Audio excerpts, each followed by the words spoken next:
Man, something's going on with this team. You can feel it. After everything that went down last season, most people are counting us out. But there's a different vibe this year. Like, serious changes got made, and it's starting to feel like we're about to prove a lot of people wrong. The media's already talking, saying we don't have it anymore. But I don't know. This just feels like the calm before the storm. Stick with me, because what I'm about to tell you might flip the way you're thinking about this season. But first, make sure to click the like button and subscribe for more news. Let's go! Wright said the 49ers would not be awesome in 2025, that they couldn't possibly flip last season's 6-11 disappointment into a winning year, and he's not alone. Some analysts echo the sentiment. The Niners peaked in 2023, lost key players, and the magic is over. But what if they're wrong? What if this 2025 season is the start of something much bigger? What if this is the season the 49ers shut up every doubter and reclaim their dominance? Let's break it down.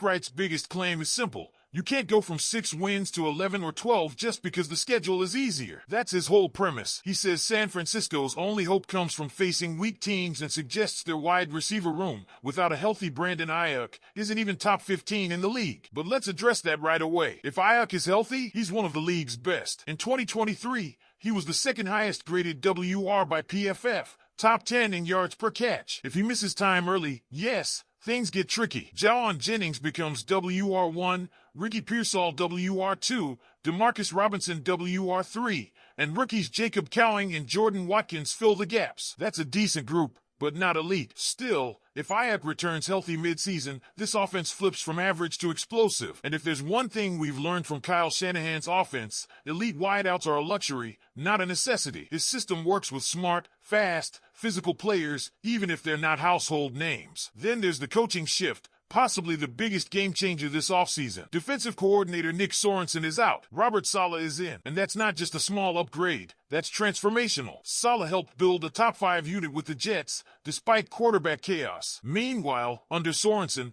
the 49ers defense last year was inefficient, undisciplined, and often bizarre. Remember when George Odom, a career special teamer, was left alone against Justin Jefferson? Predictably, it ended in a 97-yard touchdown. It wasn't just poor execution, it was head-scratching play calling. On a 4th and goal, Sorensen called off coverage. Easy pitch and catch for Jared Goff and Amon-Ra St. Brown. Those moments were killers. They won't happen under Saleh. Now combine that coaching upgrade with massive changes on special teams. San Francisco ranked dead last in several key metrics last year. EPA? Terrible. DVOA? Even worse. So what did John Lynch and Kyle Shanahan do? They addressed it head-on. Signed Luke Gifford from the Titans. Added Soren Neal from the Dolphins. Drafted players with special teams value. Even brought in Brent Wieselmeyer to replace Brian Schneider as special teams coach. Coaching upgrade, roster improvement, attention to detail. That's a big deal. And it doesn't stop there. Shanahan himself, recharged. He admitted being worn out last year, mentally and physically drained after that crushing Super Bowl loss. But this offseason, his tone changed. At the NFL owners' meetings in April, he said,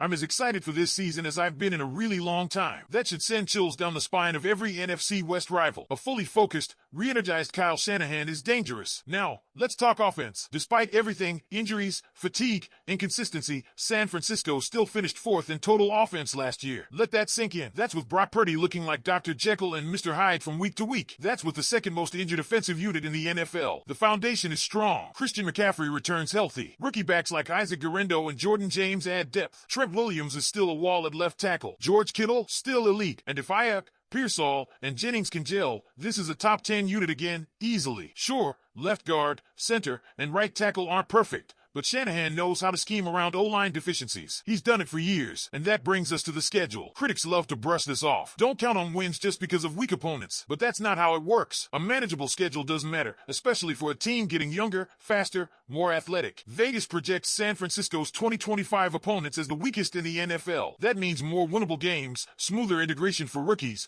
and better chances to stack momentum early. That matters. Last year, the 49ers also had a historic rest disadvantage, -28 in rest differential. This year, it flips to a positive.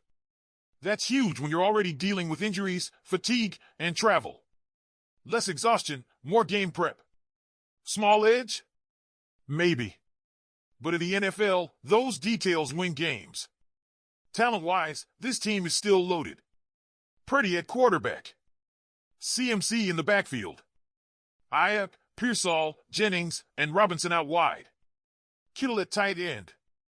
A defensive core still featuring Nick Bosa, Fred Warner, Diamador Lenore. New names like Malik Mustafa and Jair Brown could step up. Drafted linemen like Evan Anderson, Yetur Gross-Matos, and Sam Okwe-Inono add depth and explosiveness. They'll be younger, more physical, and more aggressive. And don't sleep on the division. The NFC West is wide open. The Rams are the biggest threat, but the Niners can beat them. The Seahawks and Cardinals are rebuilding. It's not crazy to imagine San Francisco winning the West again for the third time in 4 years. Nick Wright thinks this team is done. He sees a 6-11 team, not a reloaded contender. But history says he might be wrong again. This 49ers team is motivated. They've been challenged. They've been called out. And they've upgraded at nearly every level: coaching, depth, health, and schedule. But now it's your turn. What do you think? Is Nick Wright right, or is he dead wrong? Drop your thoughts in the comments.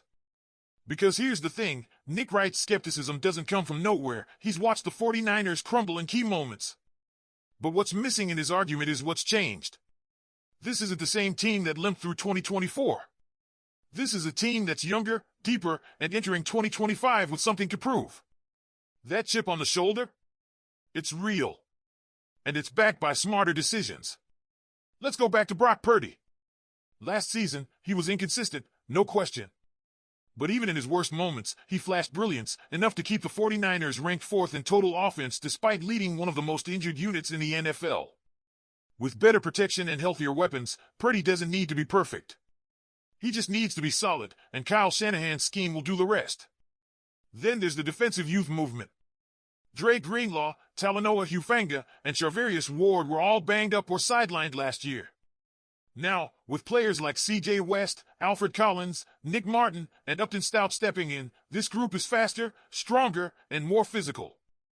They'll make mistakes, but they'll also bring energy this team lacked down the stretch in 2024. And while Nick Wright shrugs off the easy schedule, that's short-sighted. Young players thrive when they aren't immediately thrown into the fire. The Niners will be able to build momentum. They'll stay healthier. And they'll capitalize on better rest and smarter matchups. You add all this up, and no, it's not a Super Bowl guarantee. But it is a recipe for a playoff run. For a bounce-back year. For proving every talking head wrong. So what do you say, faithful? Is this finally the year the 49ers silence the critics? Is Nick Wright just another doubter the Niners will leave in the dust? Sound off in the comments. Don't forget to click the like button and subscribe to the channel to stay well informed. Go Niners!